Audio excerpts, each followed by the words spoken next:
ప్రేక్షకులు మన యూట్యూబ్ ఛానల్కు స్వాగతం. ఓం క్రిస్పీ రెసిపీస్. ఈరోజు ఐటమ్ మురుకులు. ఈ వీడియో పూర్తిగా చూసిన తర్వాతనే లైక్ చేయండి, షేర్ చేయండి, సబ్స్క్రైబ్ చేసుకోండి. మనం ఈరోజు మురుకులు చేసుకుంటున్నాము. 1 కిలో బియ్యం పిండి తీసుకున్నా. ఇలా మినపప్పు ఓమ పోసి పట్టించుకున్నా. నేను దీంట్లో ఐటమ్స్ వేసుకునేది చూపిస్తా. చిటికెడంతా పసుపు, కారం 1 సగం చెంచా, 1 పిడికెడన్ని నువ్వులు,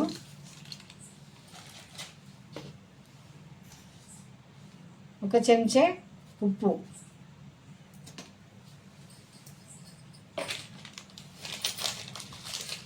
కొంచెం అంతా ఓమ వేసుకున్న తర్వాత మొత్తం కలుపుకోవాలి. మంచిగా కలగలిసేటట్టు కలుపుకోవాలి. ఇగో వేడి నూనె సగం చెంచా దీంట్లో పోసుకొని మళ్ళీ కలుపుకుందాం. కలగలిసేటట్టు మంచిగా ఉండలు లేకుండా కలుపుకోవాలి. దీన్ని కలుపుకున్న తర్వాత ఏం చేయాలి, నీళ్ళు తీసుకొని ఇలా అల్లం ఎల్లిగడ్డ వేసుకుందాం. నీళ్ళలో 1 చెంచా అల్లం ఎల్లిగడ్డ నీళ్ళలో వేసుకుందాం. నీళ్ళలో ఎందుకు వేస్తున్నానంటే మురుకుల పావులో పోయినాక అవి మురుకులు వద్దనికి రాదన్నట్టు, డిస్టర్బెన్స్ అవుతుంది.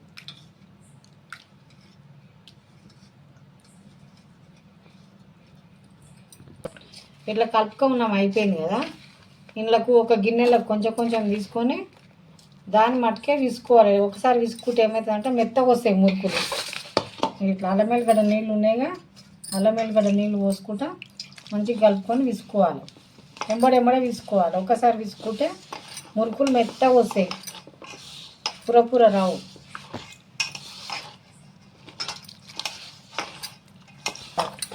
అట్లా పిసుకుడు అయిపోయింది కదా. ముద్ద కట్టుకున్నాక ఇట్లా కొంచెం ఇట్లా ఎంత అవసరమో అంత తీసుకొని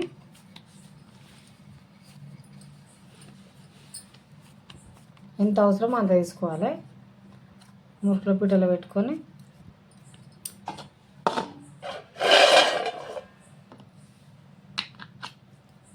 ప్లేట్ మీద ఒత్తుకోవాలి. ఇట్లా మంచిగా ఒత్తుకోవాలి పెద్దగా.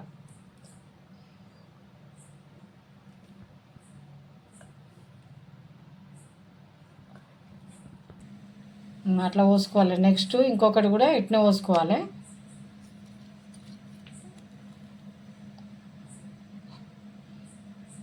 అంతే. ఇప్పుడు స్టవ్ వెలిగించుకొని ఇట్లా డీప్ ఫ్రై చేసుకుందాం మురుకులను.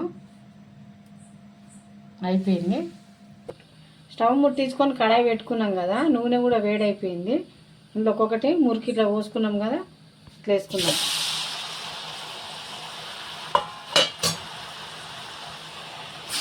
వేసుకోవాలి.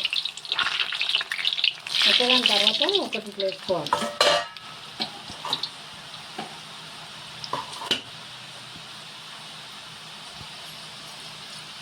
కొద్దిసేపు ఉంచుకోవాలి, 1 నిమిషం అట్లా. 1 నిమిషం తర్వాత కదిలించుకున్నాం.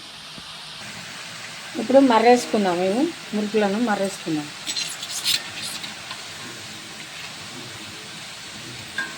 ఇట్లా మర్రేసుకున్నాం. మంచి గాలినాక తీసేసుకున్నాం. కొంచెం టైం పడుతుంది.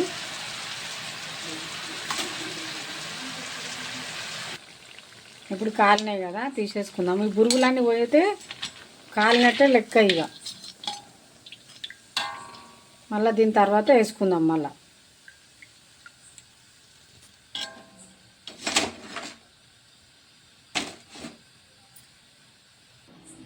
దీని తర్వాత మళ్ళీ వేసుకుందాము. ఇట్లా ఒక ప్లేట్లో మురుకు పోసుకొని వేసుకుంటే మంచిగా నిదానంగా వేసుకొని కాల్చుకోవచ్చు.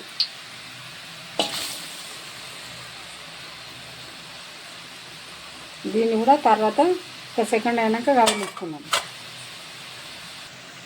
మర్రేసుకుందాం. ఇప్పుడు మంచిగా ఒక సైడ్ కాలిపోయినాయిగా.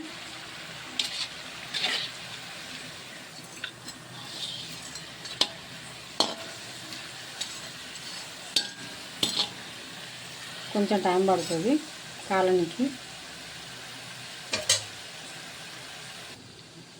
అయిపోయింది కదా, మంచి గాలిని తీసేసుకుందాం. ఇక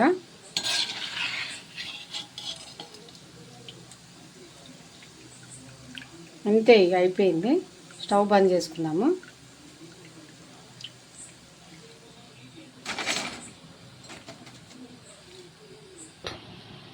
మురుకులు రెడీ అయిపోయినాయి. నేను చెప్పిన విధంగా చేసుకోర్రి, మంచిగా పురపుర వస్తాయి. ఇట్లా ఇరుస్తే మంచిగా ఇరుగుతాయి. నేను చెప్పినట్టు చేసుకోరి.